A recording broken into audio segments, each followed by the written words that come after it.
Xeyirli günler. Biz татар тілі курсларына бағышланған матбугат конференциясына жиылдық. Біздің қонақларыбыз Жамалетдинов Радиф Рифқат улы, Қазан Федераль университетінің филология һәм мәдәниятара багланышлар институты директоры, Мирзахитов Рамил Хамит улы, КФУның филология һәм мәдәниятара багланышлар институтының Абдулла Тукай исемендәге Милли мәгариф һәм мәдәният югары мәктәбе деканы, Юсупова Әлфия Шаукат кызы, курсларның җитәкчесе, филология һәм мәдәниятара багланышлар институтының гомуми тел белеме һәм тюркология кафедрасы профессоры. Радиф Рифкатович, беренче сорау сезгә. Бу курсларның бераз тарихына күз салып алсагыз иде һәм быелгы курсларның үзенчәлеге хакында сөйләсәк иде.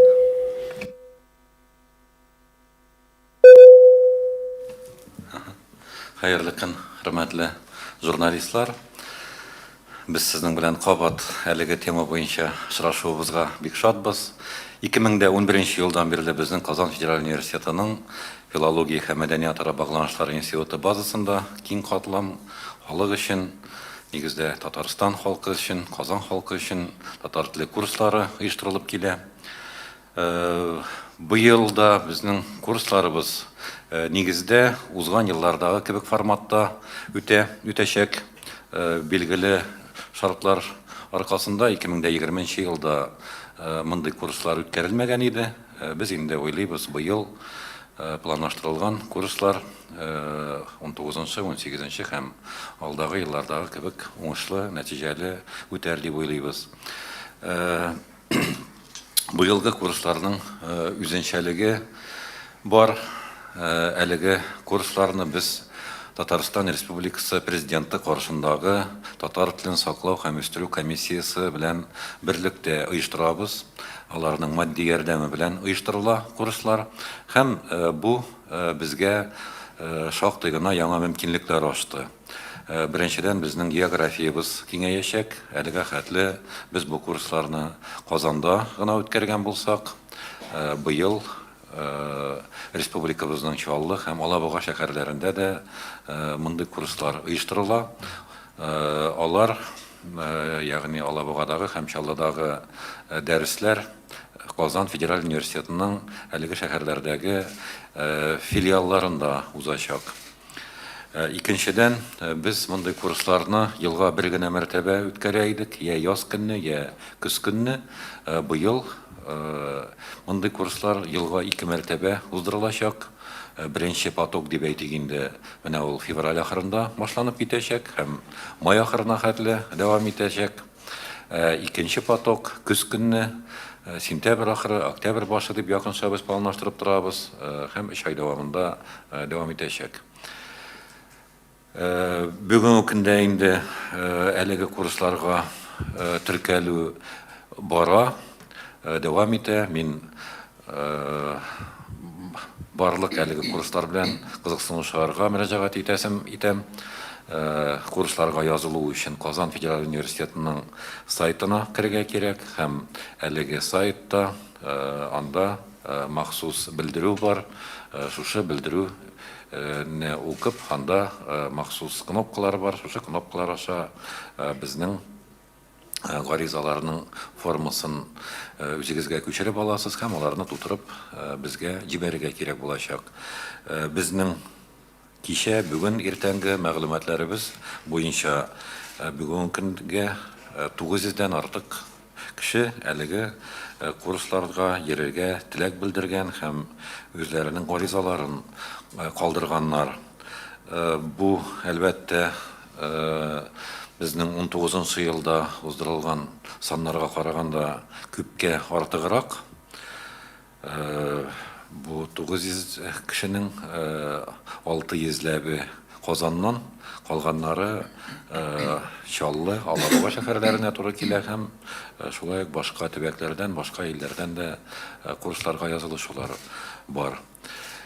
Без инде уйлап торабыз, бәйрәмнәрдән соң, 23 февральдән соң оештыру җыелышын уздырабыз дибез һәм әлеге җыелышта без гадәттә дәресне уздыру вакытларын, төркемнәр турында сөйләшәчәкбез һәм инде шул ук көнне безнең дәресләребез башланып китәчәк. Мин форсаттан файдаланып тагын яңадан инде әйләнеп кайтам үземнең мөрәҗәгатемә. Барлык теләге булган милләттәшләребезне һәм безнең татар милләтеннән булмаган башка кешеләрне дә әлеге курсларга чакырам. Алар бик кызыклы, бик үзенчәлекле форматта үтә. Безнең әлеге дәресләргә бер мәртәбә килгән кешеләр, алар бер генә ел түгел, киләсе алдагы елларда да бу курсларга килә торган тәҗрибәбез бар. Шуңа күрә без сезне көтеп калабыз һәм сезнең өчен файдалы булыр дип өметләнәбез. Рәхмәт. Сораулар журналистлардан булыр. Рамил Хәмитович, сез әйтеп китсәгез иде, менә расписаниеләр ничек төзелгән һәм күптән түгел генә сез бит әле институтта узды министрларны җитәкчеләр белән дә курслар, шулар хакында да сөйләп китсәгез иде. Хәерле көн, рәхмәт. Бүгенге көндә менә Радиф Рифкатович әйтеп китте инде, безнең 900-дән артык кеше язылган бу курсларга. Biz şularga исәп тотып расписание төзи башладык, ләкин расписание әле ул төзелеп бетәчәк. Алар килгәч, алар җыелгач, беренче көнне беренчедән расписаниега төзер өчен без белергә тиеш аларның белем дәрәҗәсен татар телен. Чөнки төрле дәрәҗәдәге белгән кешеләр килә менә бу курсларга. Кайберләре аны бөтенләй бер сүздә белмиләр татарча. Кайберләре исәнмесез, саумысызларны белә, бераз гына сөйләшә ала. Кайберләре хайран әйбәт сөйләшә, ләкин үзләренең шушы татар теле өлкәсендәге белемнәрен тагы да камилләштерергә телиләр. Һәм менә шулардан чыгып без менә бу барлык килгән халыкны, курсларга йөрүче халыкны 3 төркемгә бүләргә уйлыйбыз. Беренчесе аның башлангыч, без аны начинающий уровень дип атыйбыз инде, башлангыч татар телен бөтенләй белмәүчеләр өчен иң баштан ук башлап җибәрәбез татар телен өйрәнүне, исәнләшү сабылышулардан ук. Икенче зур төркем бу татарчаны бераз гына белгән кешеләр. Һәм өченче төркем билгеләр күп булмыйлар, ләкин шулай да аларда бар татарча сөйләшәләр, ләкин начар сөйләшәләр. Ул кешеләргә үзләренең татар телләрен камилләштерү өчен эшлибез. Расписаниелар шулай төзеләчәк. Алардан да киңәшләр алганнан соң, чөнки кайбер кешеләр бары тик иртәнге якта гына килә алалар. Кайбер шушы курсларга йөрүчеләр, нигездә шулар күбесе кичке якта гына эшләрдән соң килә алалар, чөнки анда эшләүчеләр бик күп. Безнең башка елларны курслардан шундый тәҗрибәбез бар, күрәбез. Нигездә эшләүчеләр килә. Дөрес, менә бу елда без карап чыктык, менә бу язылган кешеләрне, алар арасында пенсионерлар да бар, төрле өлкәдә хезмәт куючылар да бар, яшьләр да бар, студентлар да бар. Ләкин шулай да нигездә төп контингент ул эшләүчеләр. Шуңа күрә атнага 2 тапкыр эш сәгатьләреннән соң кич белән 6-дан башлап куябыз дәресләрне. Мәсәлән, дүшәмбе, чәршәмбе бер группа килергә мөмкин, икенче группа сишәмбе, пәнҗешәмбе. Һәрхәлдә атнаның 2 көнендә 3-3 дәрес белән, гомумән алганда атнага 6 дәрес. Бу менә Радиф Рифкатович әйтеп китте инде, без 2020 елны пандемия аркасында да инде менә мондый курсларны халыкка татар теле курсларын үткәрә алмадык, ләкин 2020 елны безнең тагы бер шушы курсларга кагылышлы әйберебез бар. Ул да булса Татарстан Республикасы президент аппараты заказы нигезендә, һәм аларның ярдәме нигезендә без 20 елның ахырында, ноябрь-декабрь айларында, 2 ай дәвамында Татарстан Республикасының югары даирә җитәкчеләре өчен, төрле ведомство җитәкчеләре, министрлар өчен татар теле курслар үткәрдек. Анда 31 кеше йөрде безнең курсларга, ул 31 кешенең 16-сы министрлар иде, теге яки бу министрлар. Без бу курсларны оештырыр алдыннан 2 айдан артык әзерлек эшләре алып бардык, чөнки август ахырында ук сүз башланган иде бу курсларны оештыру турында. Аларга махсус шушы татар телен өйрәнү өчен пособие дип әйтәбез инде, эшләдек. Шулай ук төрле дәрәҗәләргә бүлдек аларны. Татар телен бөтенләй белмәүчеләр, татар телен бераз белүчеләр һәм татарча яхшы итеп чыгыш ясарга, рәсми чыгыш дип атала, татарча белгән министрларны халык алдында сүзләрне дөрес әйтеп, паузаларын дөрес куеп, стиль ягыннан җөмләләрне дөрес төзеп, матур итеп сөйләшергә өйрәтү группасы да булды, бер группа. Без башта бик курыккан идек, шундый дәрәҗәле кешеләр, министрлар бу дәресләргә салкын карарлар, килмәсләр, йөрмәсләр, бик борчылган идек, ләкин ни хикмәт, безнең борчылулар юкка булып чыкты. Һәрберсе нәкъ сәгать без 5-тә башладык ул дәресләрне, 5-тә килеп утыралар. Бик бер-ике генә министр теге яки бу җиргә командировкага киткәндә, анда да безгә шалтыратып, сорап, президент аппаратына хәбәр итеп килми калдылар, ә нигездә бөтенесе, бөтен җитәкчелек бу дәресләргә йөрделәр һәм шушы дәресләр беткәннән соң безнең республикабызның президент аппараты алар белән анкета үткәрде һәм безнең укытучылар турында, бу дәресләр турында яздырып алды аларның нәрсә уйлыйлар алар бу курслар турында. Һәм иң шатландырганы, аларның бөтенесенә дә бу курслар ошаган һәм әле алар бу курсларны тагы дәвам итәргә дә сорадылар. Менә хәзер безнең сүз бара, бу уку елында ук март аеннан башларбыз дип торабыз, бәлки февраль ахырыннан ук. Министр урынбасарлары, без инде икенче дәрәҗәдәге җитәкчеләр дип татыйбыз, төрле ведомство, оешма җитәкчеләре өчен тагы шушындый ук курслар оештырырга уйлыйбыз. Буның инде эше башланды. Исемлекләр менә бүгенге көндә төзелеп килә, президент аппараты төзү исемлекләреннән да, дәүләт советыннан, президент аппаратыннан, министрлар кабинетыннан һәм башка шушы Казанда эшләүчеләр әле пока районнар юганда җитәкчеләр җыелганнар. Менә без алар белән бүгенге көндә аларга шулай ук расписаниелар төзибез, программаларын эшлибез бу курсларның. Һәм февральнең ахырларында, март башларында аларга да шушындый курслар башларга уйлап торабыз. Рәхмәт. Әлфия Шәүкәтовна, әйтеп китсәгез иде, кемнәр укытачак һәм нинди программа нигезендә шул хакта булса. Хәерле көн. Бу курсларда Казан Федераль университетының филология, мәдәният ара багланышлар институтының Абдулла Тукай исемендәге милли мәдәният һәм мәгариф югары мәктәбе укытучылары укытачак. Барысы да фәнни дәрәҗәле хезмәткәрләр, укытучылар, филология фәннәре докторлары, филология фәннәре кандидатлары һәм бу эшнең осталары. Без курсларны 72 сәгать күләмендә үткәрәбез. Һәр төркем өчен дип әйтгәндә махсус программалар төзелгән, ягъни башлап өйрәнүчеләр өчен, дәвам итүчеләр өчен һәм бу төркемнәрнең һәрберсенең тел картасы, русча әйткәндә языковая картасы эшләнгән, ягъни дәрәҗәләп, мәсәлән, башлангыч дәрәҗәдә күпме лексик берәмлек өйрәнергә тиеш, нинди грамматик категориялар белергә тиеш. Бу курста укучы барысы да төзелгән, барысы да расланган. Шулай ук без бу курсларда татарча белмәгән, татарча белмәүчеләр өчен күбрәк коммуникатив методны өстенлек бирәбез, ягъни сөйләшергә өйрәтәбез. Ә инде дәвам итүчеләр дә бигрәк тә телне яхшы белеп тә тагын да камилләштерергә теләүчеләр өчен монда инде грамматик материал да бирелә, тел тарихыннан да материал бирелә. Гомумән менә шушы курста йөрүчеләрне кызыксындырган тел мәсьәләләренә багышланган дәресләрдә үткәрелә. Шулай ук тел өйрәткәндә без лингвостроноведение материалларында бик теләп файдаланабыз, ягъни татар халкының мәкалләрен, әйтемнәрен, фразеологизмнарын үзебезнең дәресләргә кертеп аларга аңлатмалар бирәбез. Татар халкының тарихына багышланган мәгълүматларны да бирергә тырышабыз, матур әдәбияттан да үрнәкләр бирәбез. Һәм тагын шундый матур традиция, бу курста укыган тел өйрәнүчеләр үзләренең җитәкчеләре белән татар театрына баралар һәм дәресләрдә театр буенча шундый сөйләшүләр үткәрәләр. Шулай ук татар музыкасы белән таныштырып, татар җырлары да өйрәнеп китәләр. Һәр группада укыган тел өйрәнүче курстан киткәндә татар телен өйрәнә, мәдәнияте белән таныша һәм бер-ике татар җырында өйрәнеп китә. Безнең төп дәреслек бигрәк тә башлап өйрәнүчеләр өчен һәм дәвам итүчеләрнең беренче төркемнәре өчен татарча сөйләшик дигән дәреслек. Ул безнең институт хезмәткәрләре тарафыннан төзеп бастырылган. Сез аны күбегез белә, ул бик популяр дәреслек. Һәм татарча яхшы белгәннәр өчен укытучыларның махсус әзерләнгән материаллары бар.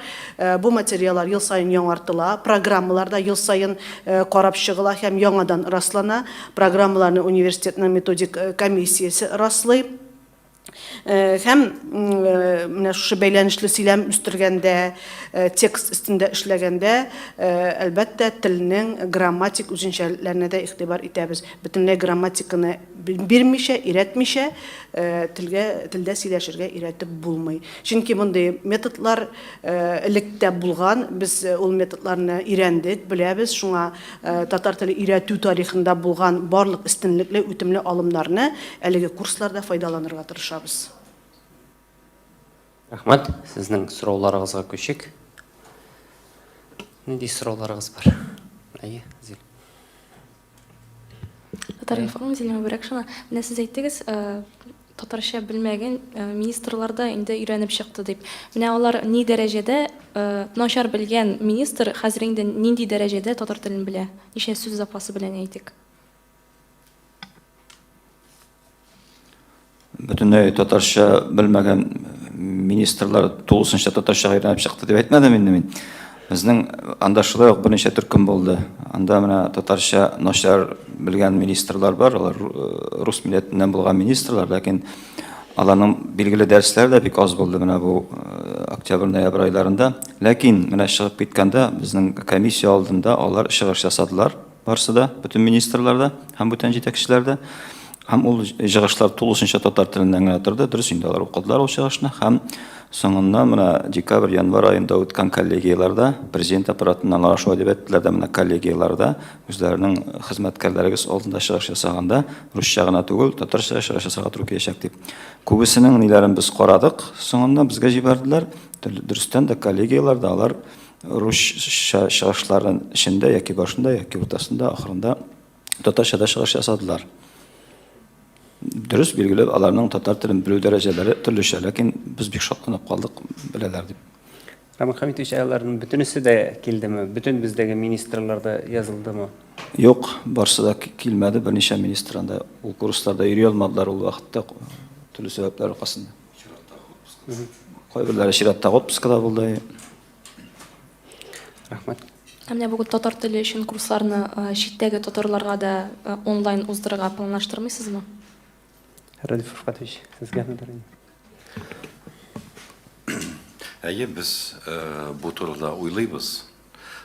Моннан тыш әле тагын безнең бит төбәкләрдә Каюм Насыйри институтының үзәкләре эшләп килә. Алар белән дә бүгенге көндә сөйләшүләр алып барабыз. Әгәр инде турыдан-туры әлеге базада без курсларны оештыруга ирешә алмасак, дөресен әйткәндә андый теләгебез, планыбыз бар, килеп чыгар дип уйлыйбыз. Әгәр инде килеп чыкмаса, әлбәттә онлайн форматта без бу дәресләрне транслировать итә алабыз. Андый мөмкинлегебез бар. Һәм безнең андый тәҗрибә бар да, менә шушы Каюм Насыйри үзәкләрендә без һәр елны Каюм Насыйри институты 14нче елдан бирле эшләп килә.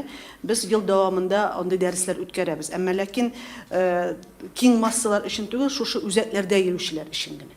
Анда бездә мәсәлән методист урында укыта, әмма университеттан, Казан университетыннан атнага бер, 2 атнага бер университет укытучылары да шундый дәресләр бирә. Рахмат. Рус телендә дә берничә сүз әйтик. Безнең курсларыбызга бит татар телен белмәгән кешеләр дә килә. Я обращаюсь к русскоязычному населению нашей республики при поддержке комиссии при президенте Республики Татарстан по сохранению и развитию татарского языка. Казанский федеральный университет в этом году проводит курсы татарского языка для населения. Мы в этом направлении имеем огромный опыт работы. Уже начиная с 2011 года ведется такая работа нашим коллективом. В этом году начата запись на эти курсы. Для этого нужно зайти на сайт Казанского федерального университета. Там сразу вы увидите о том, что есть такая кнопка, такой раздел, и можно будет скачать соответствующую форму заявления и оформить данное заявление. Курсы начнутся в конце февраля, пока мы планируем проводить общее собрание в районе 25 февраля, и буквально в этот же день мы уже начнем занятия с нашими слушателями. Курсы будут организованы в основном по 3 уровням, соответствующие программы разработаны. Одна группа, одно направление – это для начинающих, то есть для тех, кто не владеет татарским языком, не знает татарского языка. Вторая группа для продолжающих. И есть у нас 3-я группа, это уже продвинутый уровень. В основном на вот это направление, на 3-е направление у нас записываются носители татарского языка, но по тем или иным причинам не совсем хорошо владеющие родным татарским языком. Никаких ограничений по возрасту нет. Мы помним, на наши курсы в предыдущие годы ходили дети от 5-6 лет и пенсионеры в районе 70-80 лет даже были наши слушатели, которые с удовольствием посещали занятия наших педагогов. И в этом году мы надеемся на то, что на наши курсы придут все желающие изучать татарский язык. Занятия будут проходить не только у нас в Казани, на базе нашего института. Занятия будут проходить и в Елабуге, и в Челнах. В Елабуге на базе филиала Елабужского, и в Челнах на базе также филиала Казанского федерального университета в городе Набережные Челны. В настоящее время открыта запись и в этих озвученных мною городах. На сайте все эти данные имеются, поэтому с удовольствием мы приглашаем и ждем слушателей на данные курсы. Спасибо. Рахмет. Бар мы сорауларыгыз? Менә бу курска йөрүчеләргә сертификат биреләчәкме? Бирелсә, нинди шартларда? Бу курсларны тәмамлаганнан соң, аларга Казан университеты сертификаты биреләчәк. Әлбәттә инде курсның башыннан ахырына кадәр йөргән кеше бу сертификатны аларга ирешә. Башта килеп, аннан киткән кешеләргә сертификат бирелмәячәк. Ниндидер имтихан шикелле бер буламы? Курсны тәмамлаганнан соң һәр группага, һәр менә шушы дәрәҗәгә нисбәтле рәвештә тест үткәреләчәк, һәм телдән сөйләм укытучы тарафыннан тыңланачак, һәм шуның нәтиҗәсендә аларның белем дәрәҗәләре бәяләнәчәк. Тестны тапшыра алмаса да сертификат бирелмәгән. Әле менә 11-нче елдан бирле үткәргән курслар нәтиҗәләре буенча тестны тапшырылмаган кеше булмады. Шуңа күрә һәр укыган курста йөрүче сертификат белән китте. Рәсеме. Сертификат тапшыру өчен без аларны бөтенесен приказга кертергә тиешбез. Укыра кабул иткәндә дә бөтенесен приказ белән кабул итәбез. Казан федераль университетының теге яки бу курсына кабул итәбез дип. Һәм менә шу кабул иткән кешеләрнең шу 2 айдан соң, 3 айдан соң бөтенесе барып җитмәскә дә мөмкин. Без икенче приказны чыгарабыз инде шушы сертификат бирү һәм шушы курсны тәмамлаулар турында. Кемнәр эләгә бу приказга, шушы курсны тулысынча тәмамлап, бөтен дәресләрне үтеп, тестларны биреп, шуларга без аерым приказ чыгарабыз, менә алар тәмамлады һәм сертификат бирелә, менә шуларга гына бирәбез сертификат. Рамил Хамитович, ничә процент килеп җитә гадәттә? Ул төрле елларда төрлечә инде. Нигездә 90% тирәсе булатандыр, тамамлайтандыр. Әйе, рәсем. Менә сез әйткәнегез, теге кабат кайтучылар да бар, теге белемнәрне арттырырга дип. Алар күбрәкме или яңа килүчеләр күбрәкме? Да, менә без ашыклык кертәсебез килә. Әлфия Шавкатовна әйтеп үтте, безнең программаларыбыз һәм дәресләребез шушылай итеп планлаштырылган. Без беренче көнне һәр тыңлаучының татар телен белү дәрәҗәсен ачыклыйбыз. Европа системасы буенча 6 дәрәҗә бар, шушы дәрәҗәләрне билгелибез. Әйтик, беренче елны безнең тыңлаучыбыз A1 дәрәҗәсе программасы буенча укый, өйрәнә татар телен. Аның үзенең таләпләре бар. уланы уңышлыгына тәмамлап чыга. Киләсе елны ул инде икенче дәрәҗәдәге программа буенча укый, әйтик А2 Европа системасы буенча шулай бара ул. Оннан соң әле Б1 бар, Б2 бар, С1, С2 бар. Ягъни алар берничә ел дәвамында менә шушы барлык линейкадагы программаларны үзләштерергә мөмкин. Минем күзәтүләрем буенча 15-20% безнең тыңлаучыларыбыз яңадан әйләнеп кайта әлеге курсларга. Бу миңа калса шулай ук шактый зур күрсәткеч һәм безнең укытучыларыбызның да эш сыйфатын күрсәтә торган бәя дип уйлыйм.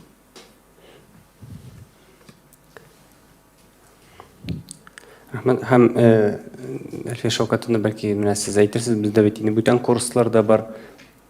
Мәсәлән, Россия Ислам институты да уздыра, һәм шулай ук түләүле курсларда да бар бит инде шәхси шундый мәктәпләр.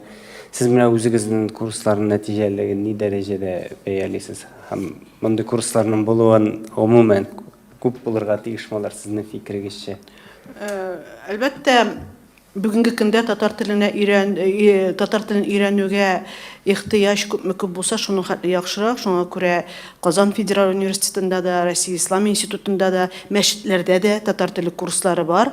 Әмма ләкин минемчә иң популяр, иң танылганы ул Казан Федераль университетындагы курслар. Чөнки без курсларны, мәсәлән, һәр елны декабрь аенда тәмамлый идек. Инде январь аеннан киләсе сентябрьдә башлана торган курсларга язылу башлана иде.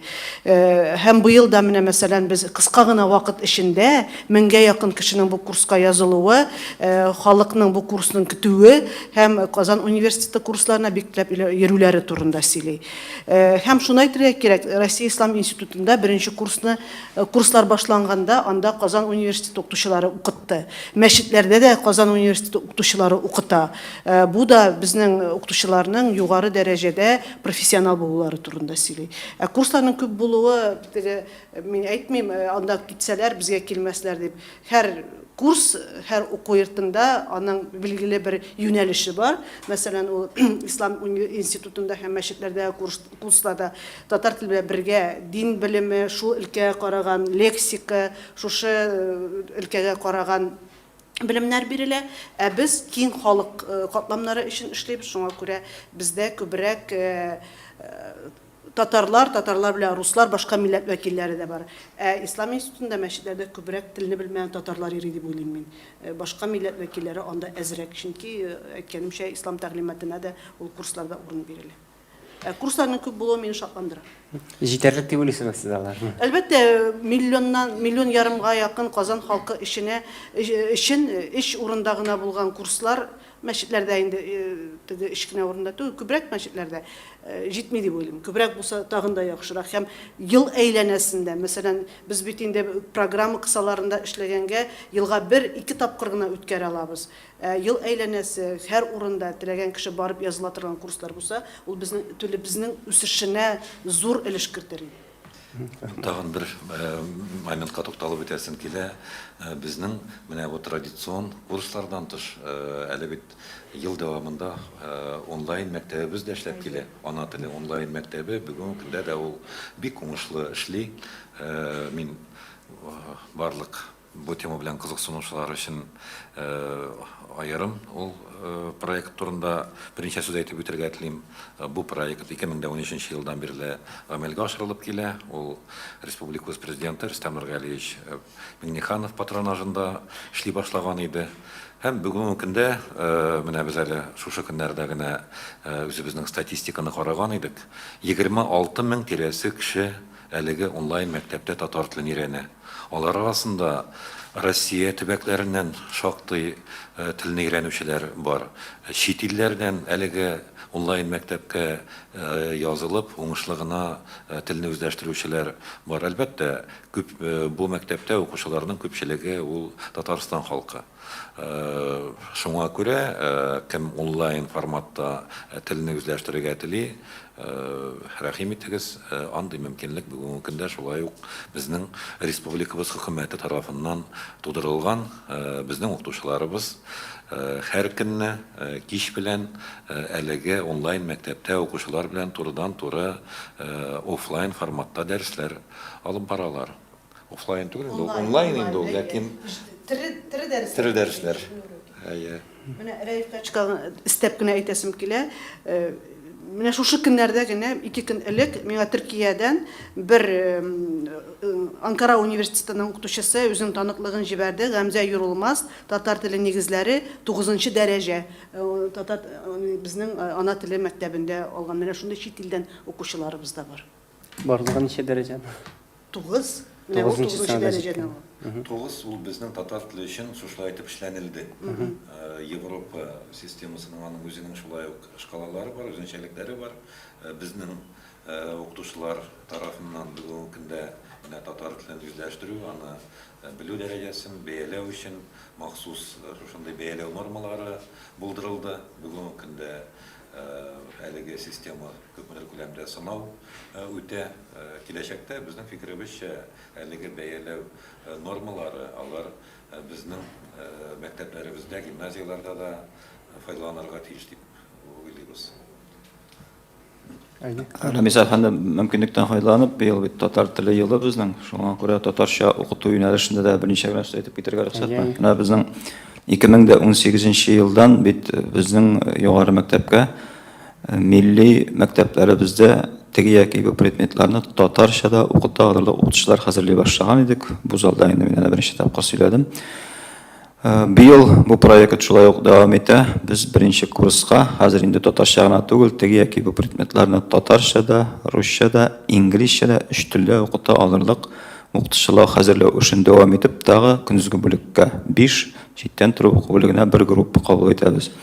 Көндезге бүлеккә математика һәм инглиз теле укытучылары, информатика, инглиз теле укытучылары, башлангыч мәктәп укытучылары һәм инглиз теле укытучысы, тарих һәм инглиз теле укытучысы һәм 5нче группа чит тел һәм икенче чит тел укытучылары. Һәм читтән торып уку бүлегендә башлангыч мәктәп укытучылары һәм мәктәпкәчә тәрбиячеләр әзерли торган группага 25 кеше кабул итәбез. Менә бу барлыгы 150 кеше. Бу кешеләрне дөрес сайтларда ул контрактниклар дип тора. Ләкин буларның укулары өчен тулышынча Татарстан Республикасы түли һәм шуңа өстәп көндезге бүлектә укучы студентларга айына 15 мең күләмендә стипендия да бирә. Һәм киләчәктә менә бу укытучылар безнең менә хәзер эшләп килә торган Адымнар мәктәбендә һәм башка мәктәпләрдә шушы мин әйтеп киткән телләрдә укыта алырлык кадрлар булып чыгачаклар. Шуңа күрә мөмкинлек булган кешеләрне без шушы юнәлешләргә чакырып калабыз. Рәмис әфәнде, әгәр мөмкин булса, мин тагын берничә моментка тукталып үтәсем килә. Аеруча менә Рамил Хәмитовичның сүзен дәвам итеп, бакалавриат программасына кабул ителә торган программаларыбызның берсенә тукталып үтәргә телим. Без 2020 елдан башлап татар телендә эшли ала торган журналистлар әзерли башладык. Моңа хәтледә безнең мондый программаларыбыз бар иде, ләкин бу программаның бер үзенчәлеге бар. Ул безнең республикабызның ТАТ медиа агентлыгы белән бергәләп эшләнде. Мин ассызыклап үтәсем килә, уку планы, программа ТАТ медиа агентлыгы белән бергә эшләнде, ягъни работодатель белән. Һәм әлеге программага 2020 елда без бер төркем балаларны кабул иттек. Программаның исеме филология, татар теле әдәбияты һәм журналистика. Ягъни бу программага кабул ителгән балалар, алар татар телен, әдәбиятын, татар мәдәниятен тирәнтен өйрәнәләр. Һәм моннан тыш, әлбәттә, журналистлык сырын, журналистик һөнәрен үзләштерәчәкләр. Бүгенге көндә әлеге балалар инде гамәли дәресләргә йөри башладылар. Беренче семестрда безнең журналистларыбыз үзләре институтка килеп балалар белән эшләде. Икенче семестрдан башлап безнең балаларыбыз атнаның бер көнен безнең матбугат оешмаларында, матбугат органнарында үткәрәләр. Мин форсаттан файдаланып, Рәмис әфәнде, сезнең аша, сезнең җитәкчелеккә рәхмәтебезне җиткерәсем килә. Без бу балалар белән көн саен дип әйтерлек аралашып торабыз. Алар бүгенге көндә шул дәрәҗәдә канәгать, шат һәм безнең фикеребезчә берничә елдан безнең матбугат органнары менә дигән телне белүче һәм журналистик һөнәрен үзләштергән яшь белгечләрне кабул итер. Бу елда 2021 елда без бу программага балаларны кабул итәчәкбез. Шунысы әһәмиятле. Әлеге программада укучылар, алар Россия бюджетыннан финанслана һәм балалар тагын стипендияда алып укыйлар. Рәхмәт. Рәхмәт сезгә. Сораулар бармы? Бу Әлфия Шәүкәтовна сезгә микән, Рамил Хәмитович, сезгә менә сез бу укуга курсларга беренче килүче кешеләргә нәрсә тәкъдим итер идегез? Менә бәлки сезнең киңәшләрегез бардыр, менә нәрсә аларга көтәргә, менә төшеп калмасын өчен дә теге ожидание и реальность төрлечә булып чыкмасын өчен нәрсә тәкъдим итәсез аларга? Әлбәттә, бу курсларга халык бит инде үз теләге белән языла, монда бернинди мәҗбүритү юк. Шуңа күрә курсларга укырга килүчеләр беренче дәресләргә бик ашкынып киләләр. Ләкин сез барыгыз да беләсез, без барыбыз да беләбез, тел өйрәнү ул хезмәт. Әгәр дә курста укытучы белән 2 сәгать сөйләшеп, кайткач ул дәреслекне каядыр алып куеп, укырга килгәндә генә тотып килсәң, аның бернинди нәтиҗәсе булмый. Шуңа күрә менә шушы хыяллар тормышка ашсын өчен курста йөрүчеләр хезмәт итәргә тиеш. Укытучы биргәнне, аудиториядә алганны тагын үзләре дә ныгытып, үзләштерергә тиешләр һәм тагын бер әйбер, курыкмыйча мөмкин булган очракта татарча сөйләшергә тиешләр. Мин татарча белмим, мин аның грамматикасын дөрес кулланмыйм, кушымчаларын дөрес кушып әйтмим дип, һаман камиллек көтеп йөреп сөйләшмәсәләр, телне өйрәнеп булмый. Шуңа күрә беренчедән теләк булсын, икенчедән хезмәт итәргә кирәк, өченчедән татарча сөйләшергә кирәк. Мин ачыклап кына китмәкче булам, менә бу төгәл көннәрен ишетми калдыммы башлануын. Һәм ничәсендә бетә? Без уйлыйбыз 25-ндә башларбыз дип, менә бүгенге көндә шундый планнар бар. 25 бәйрәмнәрдән соң кичке 6-да безнең зданиедә беренче тапкыр җыябыз. Менә шул көннән ары алга таба без расписаниене аларга әйтәчәкбез. Һәм сайтта да ул расписание булачак. Кайсы көннәрдә кайсы группа.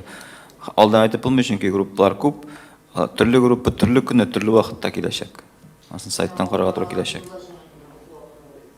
Димәк, курслар Рамил Хәмитович әйткәнчә, мәсәлән, бер төркем атнага 2 тапкыр киләчәк. Бер килгәндә 3 сәгать укыячак. 72 сәгатьлек программа майның 20-ләреннән соң. Әгәр дә без 25 февральдә укысак, башласак, 20 майга хәтле булачак. Бер төркемдә ничә кеше? 15 кешедән планлаштырыла. 900 кешене 15 кеше бик күп булмыймы? Бик күп була, әмма ләкин без инде ничек булса хәл итәргә тырышырбыз.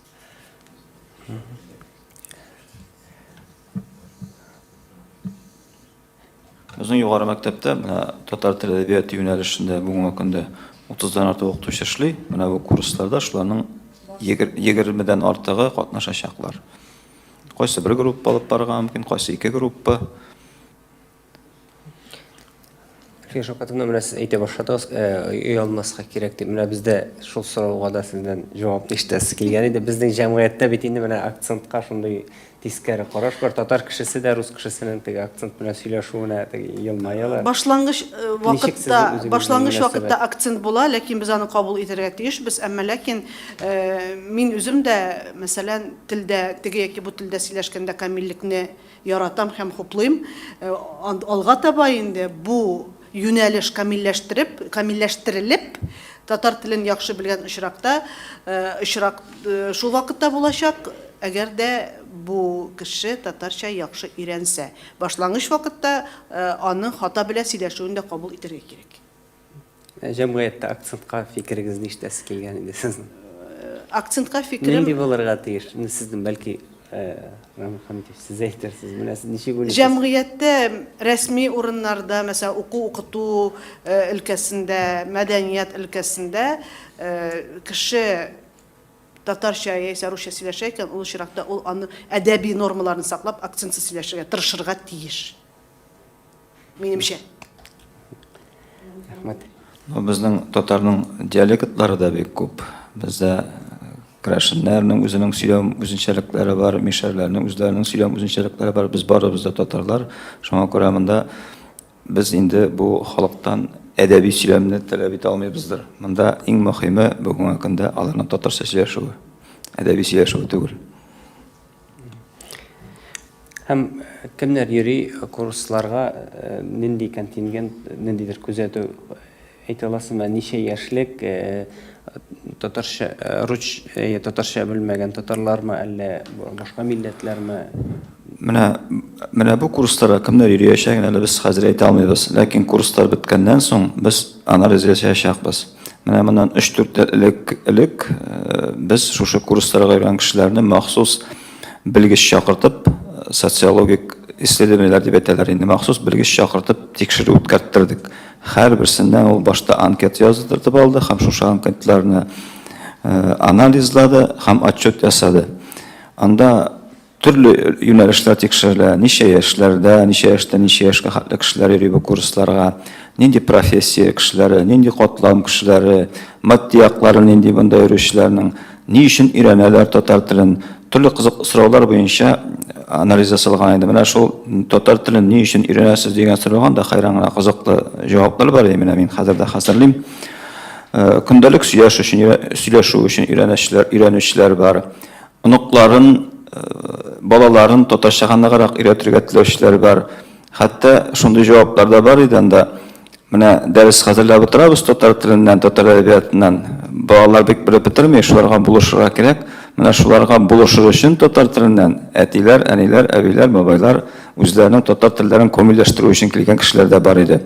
Мондый социологик тикшерүләрне без бу курсларда үткәрербез. Безгә ул кирәк, алга таба эш итер өчен, алга планнар корыр өчен, алга безнең перспективада буласы стратегик юнәлешләрне карар өчен. Менә бүгенге көндә бу сорауга нәкъ менә бу курска йөрүчеләр өчен җавап биреп булмый, ләкин бу эшләнәчәк. Бер әйбер генә өстәп үтәсем килә. Менә бу курсларда йөрүче кешеләрне әйттек бит инде, пенсионерлар да була, мәктәп укучылары да була, студентлар да була. Тагын бер категория, ул Казан университетында, Казанның башка югары уку йортларында чит илләрдән килеп укучы студентлар. Менә алар бик теләп киләләр, ел сайын була. Хәтта ки Африка илләреннән килеп укыган студентлар да курсларга йөрде. Һәм аларга без сезгә нәрсә өчен татар теле кирәк дип әйткәндә, алар әйтәләр, без менә 5-6 ел дәвамында Татарстанда яшибез, монда укыйбыз, һәм шуңа күрә бу милләт татар халкының әдәбиятын, мәдәниятен белеп, һәм әз генә булса да татар телендә белеп китәсебез килә дип әйтәләр. Кайберләре махсус рәвештә фәнни тикшерүләр өчен өйрәнгән очраклар да бар. Мәсәлән, филолог рус теле өйрәнүгә килгән, мәсәлән, Германиядан килүчеләр, Швециядән, Финляндиядән килүчеләр бик рәхәтләнеп татар теле өйрәнеп киттеләр. Алар хәтта төрле роликларга да төштеләр. Төркиядән килеп укучылар да татар теле өйрәнә. Бу студентлар өчен, чит ил студентлары өчен татар теле шулай ук бик кызыклы. Рәхмәт. Сораулар бармы? Сораулар булмаса, матбугат конференциясен төгәлибез, әйтер фикерләрегез, теләкләрегез бармы?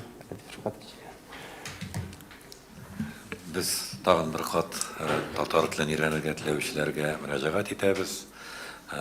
Инде бүген 16 февраль, тагын атна 10 көннән безнең курсларыбыз башланып китәчәк. Әле язылу өчен һәм үзегезгә кайсы көнне, нинди вакытта дәресләргә йөрүне сайлау өчен вакыт бар. Якын арада инде үзегез өчен тиешле карарны кабул итсәгез иде, без сезне көтеп калабыз. Рәхмәт. Рәхмәт сезгә.